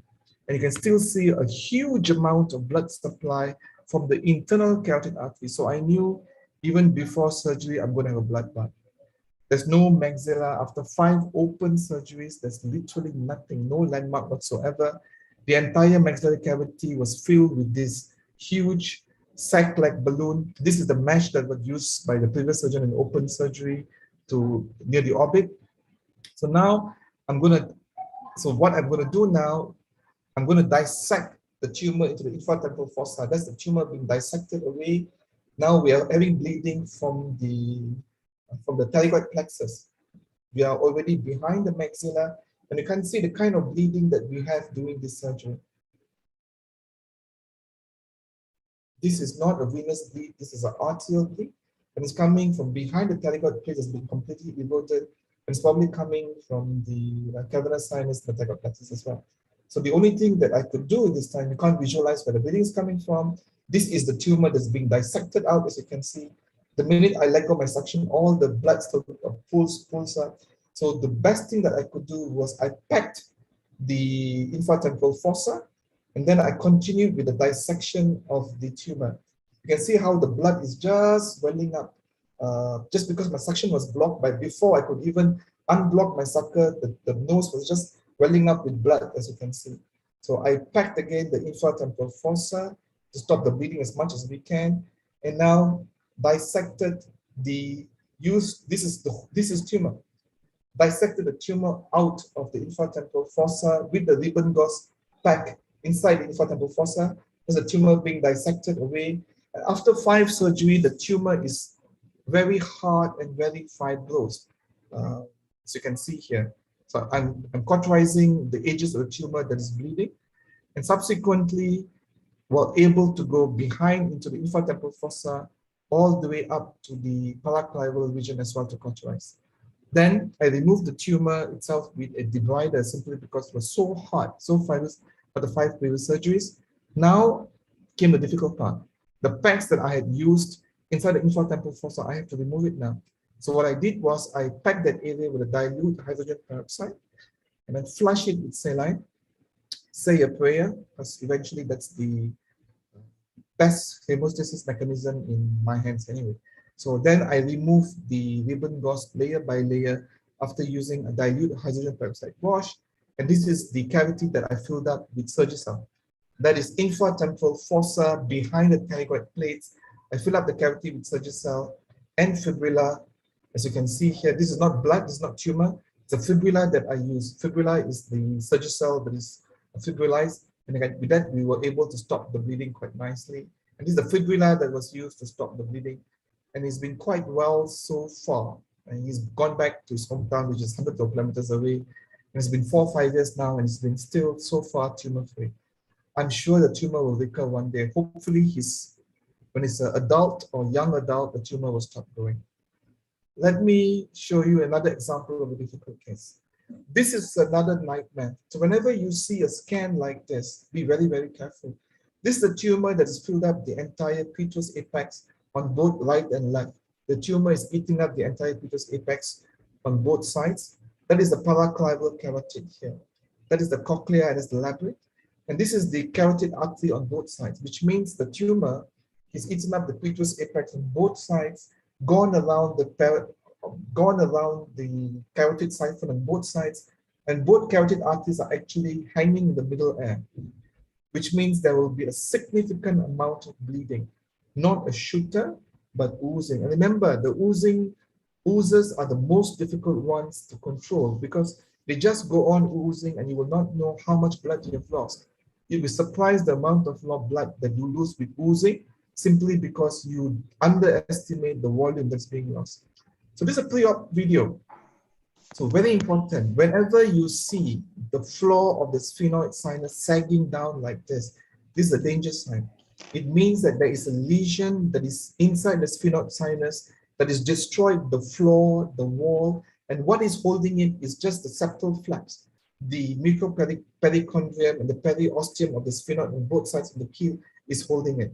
So the minute I did a posterior septectomy, you can see the bulge in the sphenoid floor now. The whole thing is occluding nasopharynx. And the minute we open up the septal flap, all we had was just oozing. We got biopsy, a little bit of biopsy. All we had was just oozing, and all we could see were this white structure is pulsating away. The sucker keeps getting blocked because the tumor itself was like liquid. And it was just continuous oozing like this continuously. Here you can see some dura exposed and a white structure like this, which both Vicky and I were wondering what it was, whether we should take biopsy and what exactly it was. We're just continuous oozing everywhere. So this was done when our senior anesthetist was on leave. So we had a junior colleague who was giving gas for us. And suddenly, she told us, Prof, the patient doesn't have a BP. The patient has lost 5 liters of blood in 25 minutes. You can lose a lot of blood and you don't even realize it. So we had to stop the bleeding as soon and as fast as we can. Here you can see before that, let me show you the anatomy. This is the carotid siphon. Can you guys see that? This one here. The pulsation that you see is the carotid siphon. That means the entire carotid artery is completely dehiscent and is pulsating away. And this is all dura. So the tumor has eaten up the entire petrous apex on both sides with the carotid siphon completely dehiscent. The carotid artery is completely dehiscent. The paraclival carotid, and there's a carotid artery completely dehiscent, or the carotid siphon near the cavernous sinus. The entire cavernous sinus is open as well. The same way here, you can see another view of the carotid artery, carotid siphon. You can see the oozing that's coming along the petrous apex and all over. And again, you can see the paraclival carotid on the right side. Yeah? It's very difficult to visualize because it's continuous oozing. And once we heard that the patient has got BP, that's the paraclival carotid that's completely dehiscent, literally hanging on the air. What we did was we packed the whole area with Surgicel, gel foam, and fibula, stopped the bleeding. The patient actually lived. But the stress that we went through when we heard that the patients had no BP whatsoever is a moment that both Vicky and I will never forget. So it's very important that anesthetist tells you every time there's 500 ml blood loss, 1 liter of blood loss, 2 liters of blood loss, 3 liters of blood loss. So you are aware. Sometimes you're so engrossed in the surgery, you have no idea how much blood you have lost. So the communication between you and the anesthetist is very important. So just because the senior professors are operating and the anesthetist is quite junior, the anesthetist was scared to tell us that we've lost a lot of blood. They only told us when the BP was unrecordable. That should not happen. No matter how senior the professors are who are operating, and the NS may be junior, but you must have a system where you inform the surgeons 500 ml blood loss, 1 liter blood loss, 1.5 liters blood loss, so that the surgeons are aware the amount of blood that is going, blood loss there is, and what they should do next. In view of time, let me just go on straight to the orbital complications. Yeah, so I think there'll be a. Let me just show this one case, and then I'll go to orbital complication. This is a patient who came with 2 weeks history of a sudden 6 nerve palsy. And again, it's a very nice video. You can see there's a carotid artery here. There's a tumor behind the carotid artery itself. There you go. There's the carotid artery, the tumor behind the carotid artery in the petrous apex itself. So what we needed to do was to decompress the carotid artery so that we can go behind the tumor, behind the carotid artery, and identify the tumor. Paraclavial carotid on the right, paraclavial carotid on the left. That's the lesion behind the carotid artery. So this is where the carotid artery, the paraclavial carotid artery is, and that's the lesion on the left side. So we need to skeletonize the carotid artery. So we're going to use a right angle, skeletonize the defect around it, and then we're going to use a Carrison punch, remove the bone over the carotid artery so that we are able to visualize the carotid artery. So this is the view that we get. That's the carotid artery that's pulsating away. Now we're going to remove the piece of bone. So now you can see this is the carotid artery that has been dissected away. Now we can actually push and mobilize, not dislocate, sorry, wrong choice of words. Mobilize the carotid artery laterally so that we are able to enter and remove the cyst, and then decompress the petrous apex, as you can see. So now, carotid artery pulsating, dissecting away the cyst in the petrous apex. The cyst now is open. You can see the dura of the pons very nicely here. That is the cystic wall that is adherent to the dura of the pons, as well as the internal carotid, as well as the ICA. We flush out the whole area. The capsule is being dissected. Now Vicky is dissecting the capsule from the dura of the pons. That's the dura of the pons where the capsule is being dissected away. We took biopsy from this, and all this came back as just as a benign cyst. That's the carotid artery that's being pushed laterally so that we can go into the space. That's the carotid artery, and we're able to push the carotid artery laterally and then remove the cystic and the solid components from the cyst itself. Curate this area, and let me just go back to the final view. So this is the final view with the 30-degree scope. Right? So again, you can see how that's the V2 here. That is the infraorbital nerve, the V2. That is the carotid artery that is decent, as you can see. By skeletonizing the carotid artery now, we can actually push it or push it aside. And now we are able to visualize the dura of the pons. And now we're going into the petrous apex itself. And here you can see the 6th nerve. There's a 6th nerve running at the apex of the petrous apex. This is the bony erosion. That is the horizontal portion of the carotid artery, as you can see. This is the dura of the middle cranial fossa there, as you can see. So let me go to another video to show you. Again, you can see the horizontal portion of the carotid artery, 6th nerve, and that's the dura of the middle cranial fossa here, as you can see. So that's the dura of the middle cranial fossa, the 6th nerve, horizontal portion, the dura of the pons. This is the view that you get inside the petrous apex itself, and a total resolution of the 6th nerve palsy in 2 weeks post-op. Let me just go straight into the final one, which is the management of orbital injury. So this video I got from a colleague of mine, Alex Filippo from Brazil, beautifully done. Here you can see that this patient had a middle rectus nerve injury after surgery. This was in Brazil. And this is the view that you get. You can see that the patient's eye is totally gone to one side. So this is the video, if you can see. Because the middle rectus injury on the right side, the patient is not able to move the eye at all. So what happened was, so now my colleague, Alex Filippo, he actually now goes inside the orbit itself. So you can see the optic nerve here, that's the skull base, and he operates with a 30-degree scope. So the view you get is a 30-degree scope. This is where the orbit was completely injured. As you can see, this is the periorbita.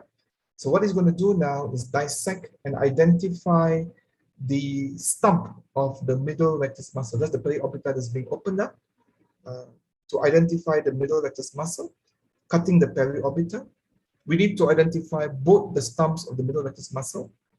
So here, the proximal stump of the distal stump of the middle rectus muscle has been dissected or identified. Now this eye colleague is going to now find the proximal middle rectus stump.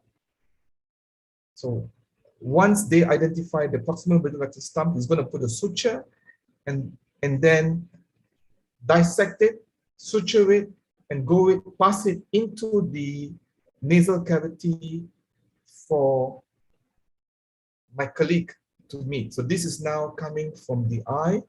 This is the proximal area of with the needle at the suture at the distal part of the middle rectus muscle. And now he's going to use this to suture it to the distal part of the middle rectus muscle. That's the middle rectus muscle distally. He has to join them both together, and this suturing is going to be done endoscopically. Trust me, it's not easy. So now he's going to put a suture to the distal stump of the middle rectus muscle, and then tie them both together. And the middle rectus is repaired, and the repair mustn't be too tight. If it's too tight, then the eye will go straight medially. So now with enough tension, you can see now the eyes is back in the center. As you can see now, both the eyes are now in the center. And this is pre-repair view, and this is the post-repair view. Again, you can see the view that before the repair, this is the injury, it's the middle rectus muscle, that's the optic nerve. And this is the view that they get after they repair the middle rectus muscle. Pre, post. You can see the damage in the middle rectus muscle and how the eyes to the side. You can see the eyes back to normal after the muscle has been repaired by a suture, as the way you showed it. And this is the video that you get post-repair, a few months after repair.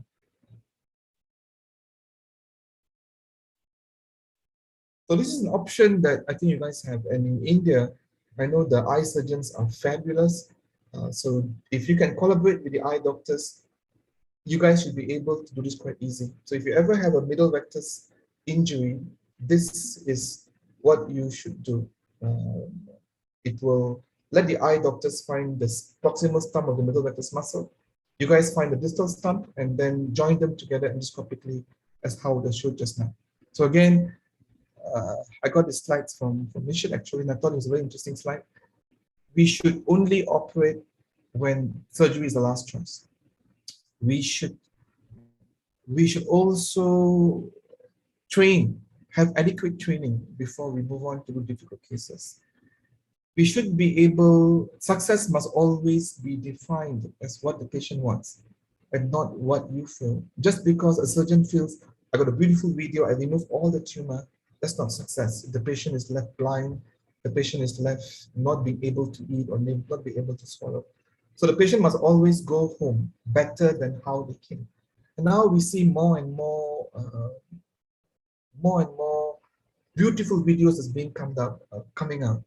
And we don't know what actually happens to the patient itself. So we should curb ourselves from the desire to get beautiful videos at the expense of the patient itself. We must know when to stop.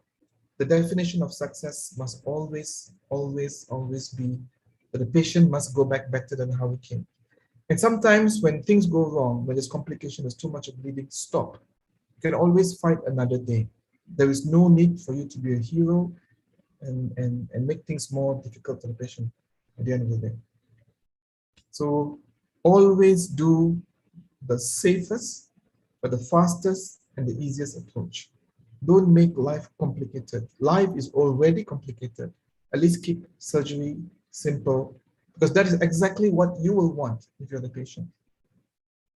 With this, thank you very much, and we'll be organizing the EndoCal in 2022 in October, and I look forward to having you. And before that, I hope I can see you all next year in Vijayapura. Thank you very much for your kind attention. Sir, thank you very much. And these intra-operative videos are treasures I'm of happy to our take any life. questions if Yeah. before. Sir, am I audible? Am I audible, sir? Am I audible, sir? Yes, you Hello? are. Thank you. Yes, we can hear you. I can hear you. Thank you. Sir, these intra-operative videos are treasures of our life, sir. Those are so nice, knowledgeable, useful videos which are unedited and giving us a live surgery appearance, sir. So this we are going to treasure for all of our lives actually. And they Thank are useful for our own surgeries. During our own surgeries, we can just revisit these videos.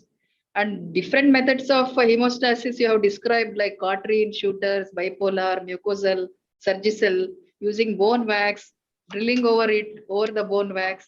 You highlighted all those things. And what I want to repeat is, don't panic, using the simplest instruments and divert the blood away from the area of bleeding and cauterize it.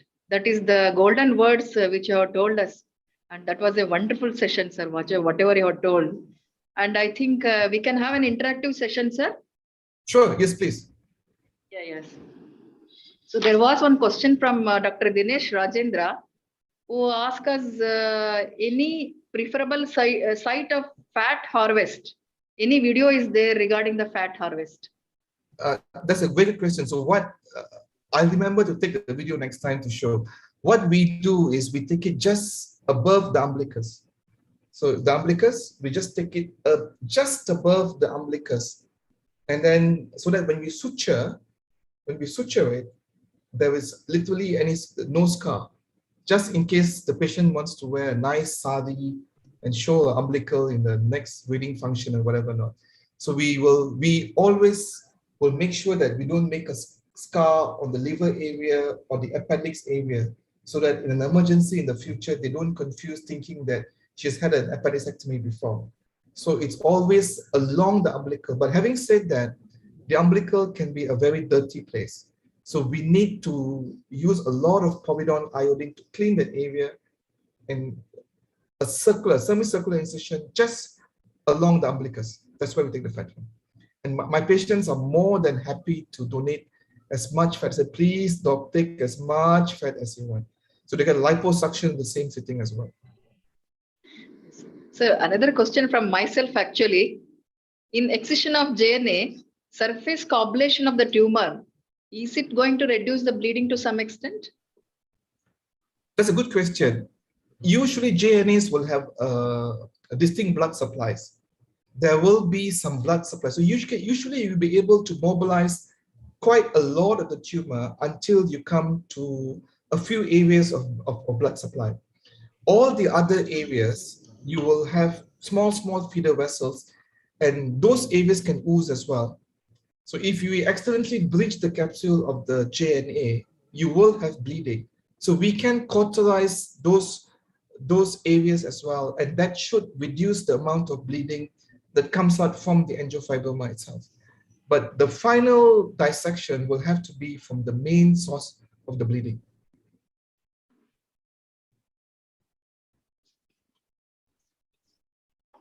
Sir, any question? You can raise the hand, sir. We can unmute. Let me see. For the audience. Can we use platelet-rich plasma as alternative tissue glue? Yes, we can. Do you all have access to platelet-rich plasma? What we do is when I travel and operate in Myanmar or Cambodia, places like that, because the tissue glue itself is not cheap. It's, I think, 250 US, 200 US. I'm not sure what's the price in India.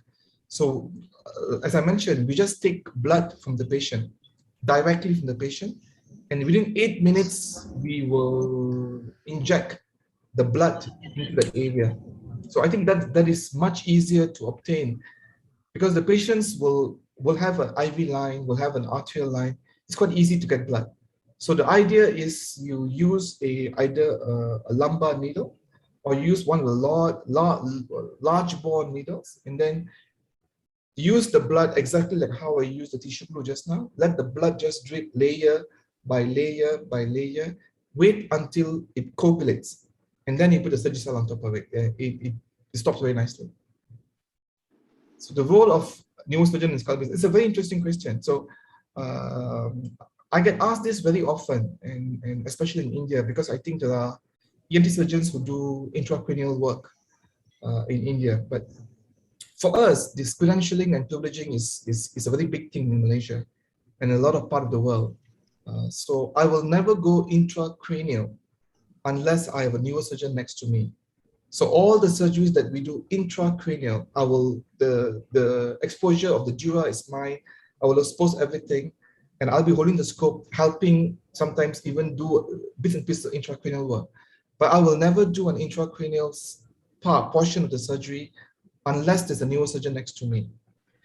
And why is that? It's very simple. Number one, the way the credentialing and privileging works in Malaysia is you can only do the surgeries that you are trained for. You cannot do whatever that is not in your specialty, that is you're not registered to do. It's a medical legal issue. And it's also a simple issue of being fair. And we wouldn't like it if maxillofacial surgeons start doing cochlear implants. We won't like it if maxillofacial surgeons start doing endoscopic sinus surgery. The same way, we should also give the due respect to the neurosurgeons. They are very well experienced, very good in the intracranial work. So why should we do a surgery that we do occasionally when they do it all the time? And the problem is all the complications in skull base or all the bad complications in skull base are neurosurgical. So whenever you do a skull base surgery, the complications will have to be managed by the neurosurgeon. The meningitis, the brain injury, the diabetes insipidus, and all that. So it's not fair for us to do an occasional intracranial surgery that we are actually not credentialed for and let someone else manage your complications. And let's say, for example, if we are the patient, for example, we have a brain tumor, for example, you would want an ENT surgeon who is very well versed in ENT, and you will want a neurosurgeon who is very well versed in neurosurgery to work together.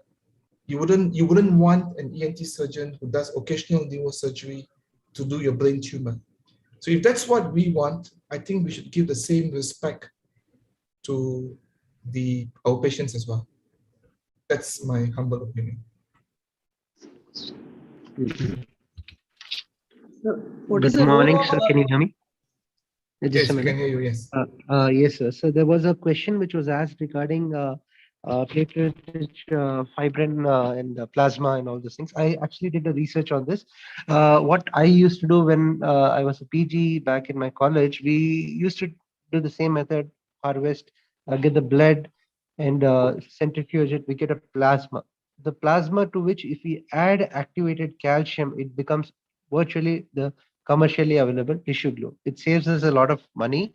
And there was one video where you showed that there is a torrential bleeding and it's not stopping and you had to use flow seal.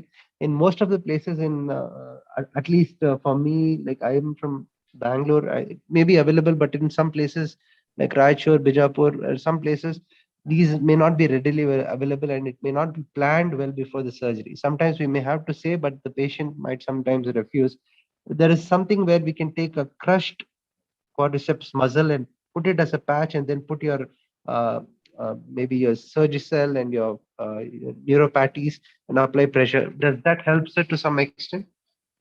Yes, it does. The only problem with that is once you've done that, you cannot continue with the surgery. Yes, So, you may have to send it to the vascular team and correct, they'll have yeah. to do. But a flow seal is something which is on table, and but there's You no can alternative continue for with the that. surgery. Yeah, so we only use flow seal very rarely because it's expensive for us. Yes. For the average income of a Malaysian household is 1,000 US, and a flow seal itself is 300 US. So we use it very rarely, only if nothing works. The clutch muscle works beautifully. Madhusudan from Bangalore uses it very often, and I've done a live surgery with him where we used it beautifully. But the only issue is you will not be able to continue with the surgery after that. So if you want to stop the bleeding and continue with the surgery, then you have no option but to use something like a flow seal. Yes. But the Thank you. idea of this plasma-rich platelet is a very good idea. So uh, do you guys prepare this way beforehand, or is done in the operation theater, or prepare one day before? Sir, like what we can do is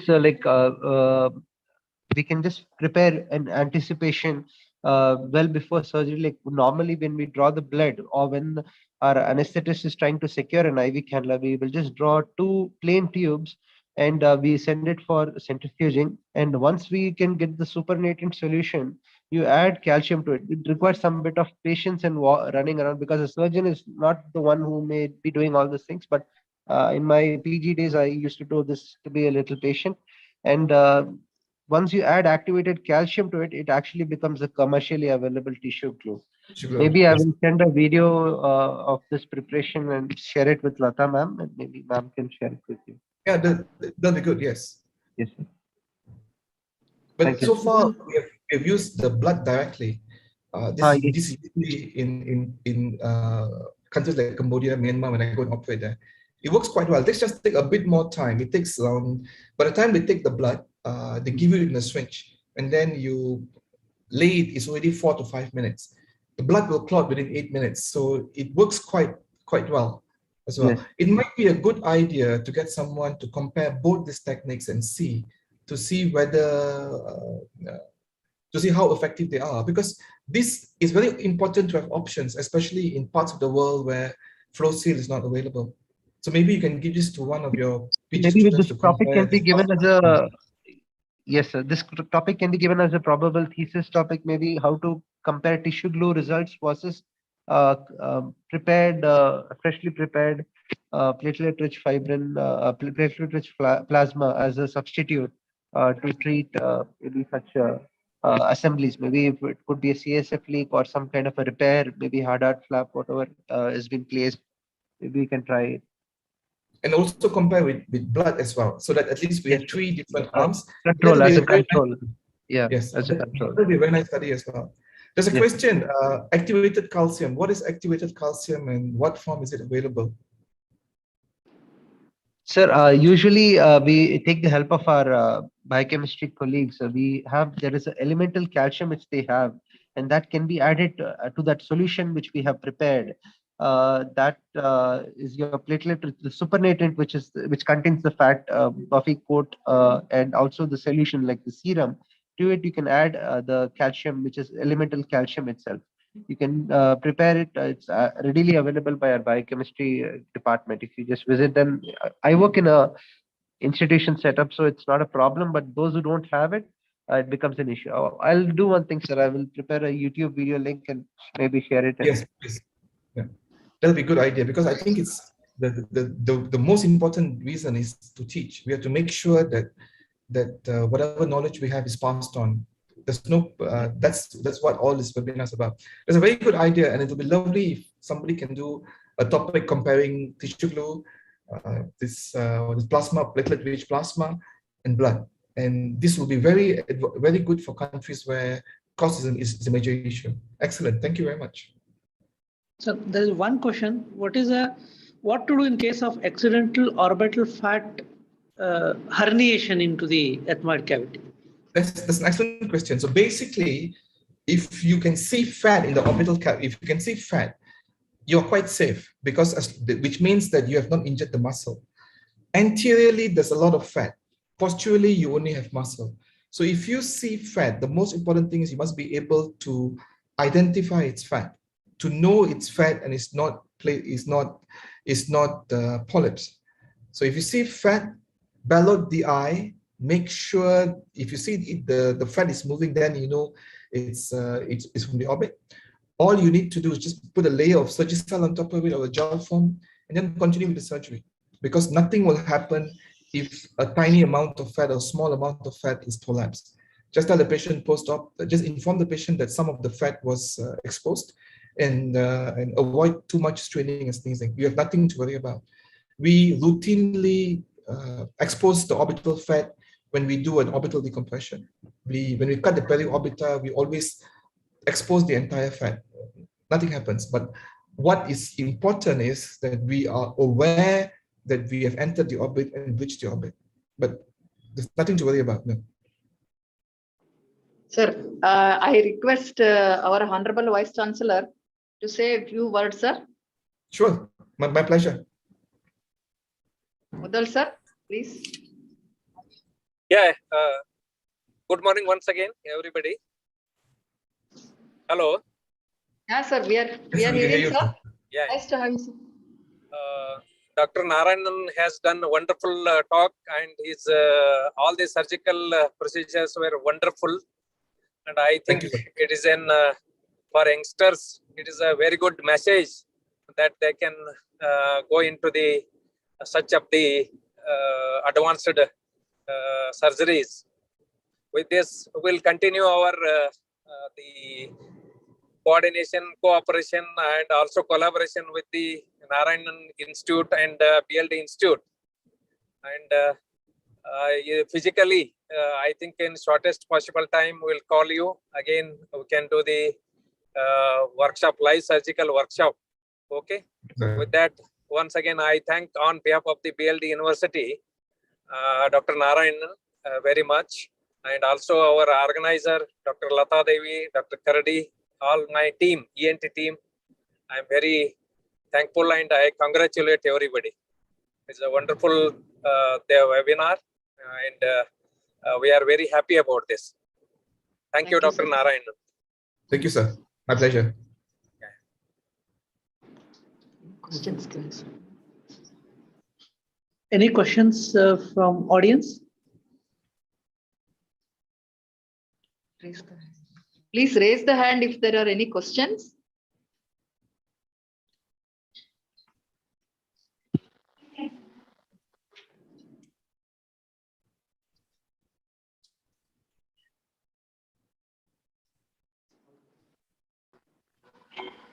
Morning, sir. BLDE, sir.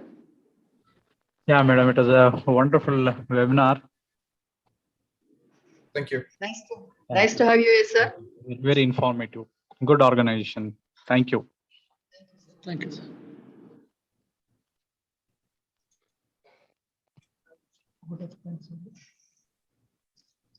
So, coming to the session, last session, that is a vote of thanks.